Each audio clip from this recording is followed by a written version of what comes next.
I'd like you to do this job for me, but if you could, I'm not sure if maybe you're thinking about whether or not you're able to do this job, or maybe you're thinking whether I'm asking you to do this because you think it'll be good for me or good for you, or maybe you're thinking that if I ask you to do this, then you'll think better of me. But I really want you to do this job, and I think it's really important for you to get this part done. If you could get that done for me in a couple of weeks' time, and then we can go to the client and present our case. Is that okay?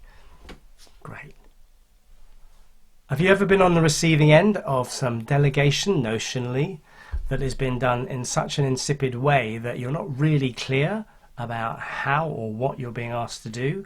Or if the leader, if you're operating as the leader, you've actually delegated a piece and thought, do you know what, I'm not sure I've done that particularly well. I don't even know if they believe me.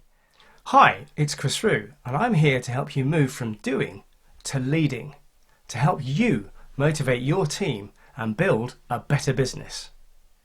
Today I'm talking about delegation and being authentic and being clear. And this is really, if you like, delegation without doubt. And doubt is an interesting piece. It's an interesting element that actually gets into our psyche. If we start self-doubting, doubting ourselves in terms of how we work and lead other people, we actually notice that our whole demeanor changes, and the way that we come across as a leader really shifts. If I'm not confident, if I'm not sure about what it is that I want to have achieved by the other party, then guess what? The quality of my briefing gets rather less. It's rather less clear, it's rather less incisive, it's usually more woolly, it's usually quite hesitant in its delivery. And if you're on the receiving end of that, that can leave you feeling, well, shortchanged in terms of the task. It can also leave you feeling, what kind of leader or boss have I got that's actually, managing me or leading me? Does he or she actually know what they're doing? So just notice that nuance. So today, in terms of moving out into a different place, I want to talk about leading without doubt. Now, how do you do that?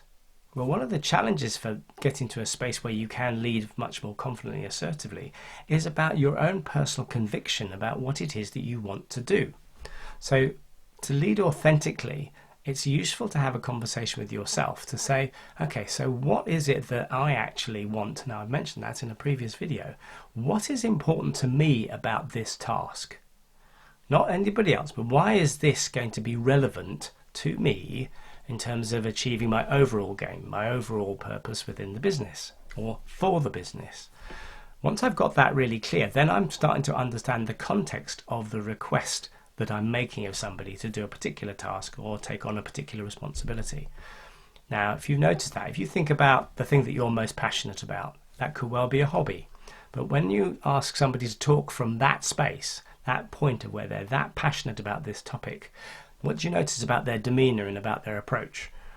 Typically, they become more clear, they become more assertive, they actually become more animated and more involved.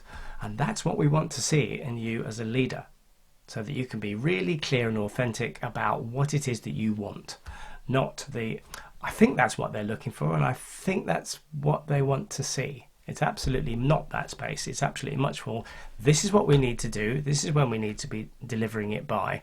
And the reason that I want you to do that is because this fits in the context of this wider scope. And that's where you fit in. Are you happy with that? What else do you need from me in order to deliver the outcome that we're both looking for? So hopefully that's given you a bit of a thought about delegating without doubt. And if you want to learn more about training and training courses that we do, then please drop in at chrisrue.com or click on the links below and go and have a chat and look at the website. Okay, bye for now.